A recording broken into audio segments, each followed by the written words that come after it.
आदमी की जीवन कहानी। पहली बार अपने दोस्त के साथ जब मैं पार्क में गया था तो मैंने देखा कि चारों ओर काले बादल छाए हुए थे और बहुत ही तेज ठंडी हवा चल रही थी। मौसम को देखकर ऐसा लगता था कि बारिश थोड़ी ही देर में आने वाली है।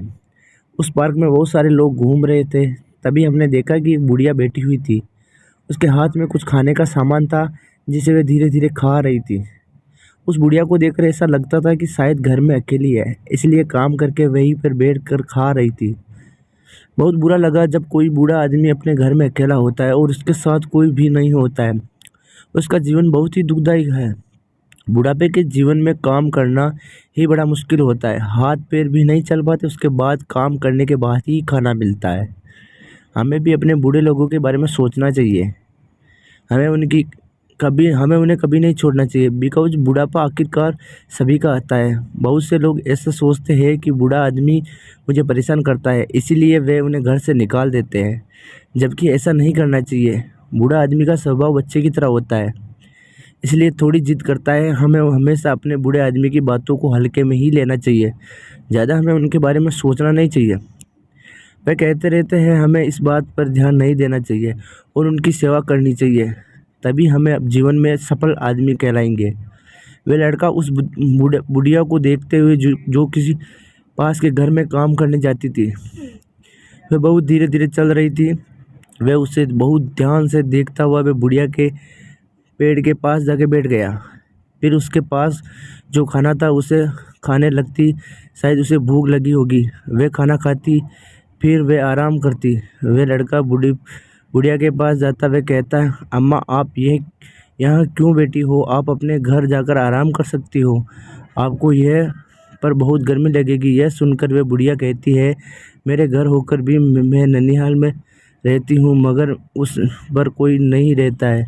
मेरी झोपड़ी यहाँ से कुछ ही दूरी पर है।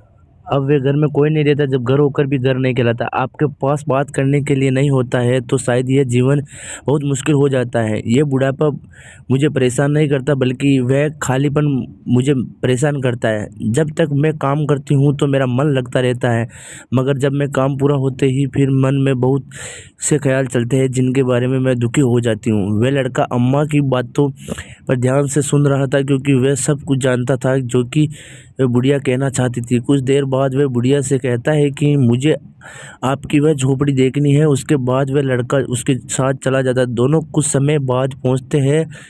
वह लड़का कहता है कि अम्मा यहाँ पर तो कुछ भी नहीं है। आपको यहाँ पर रहने में डर नहीं लगता? क्योंकि यहाँ से कुछ दूरी में जंगल है। वह अम्मा कहती है, मैंने तुम्हें बताया था कि मुझे डर सिर्फ खालीपन से लगता है, क्योंकि मेरे साथ कोई भी बात करने को नहीं है। यह सुनकर लड़का कहता है कि मैं आपके पास यहाँ पर हर रोज़ आया करूँगा। मुझे दोस्त के साथ खेलना अच्छा नहीं लगता है। यह सुनकर वह बुढ़िया कहती है, तुम तो मेरे साथ में बोर हो जाओगे। वह लड़का कहता है, मैं आपके कहानी सुनना पसंद करूँगा। यह सुनकर आज बुढ़िया को लग रहा था कि शायद अब कोई जीवन में आया है जिससे वह बात कर सकती है।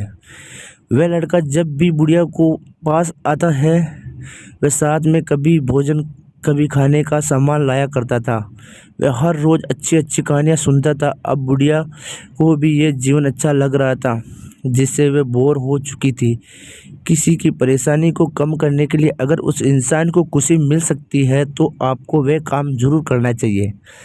अगर आपको ये कहानी अच्छी लगी तो वीडियो को लाइक एंड चैनल को सब्सक्राइब करें।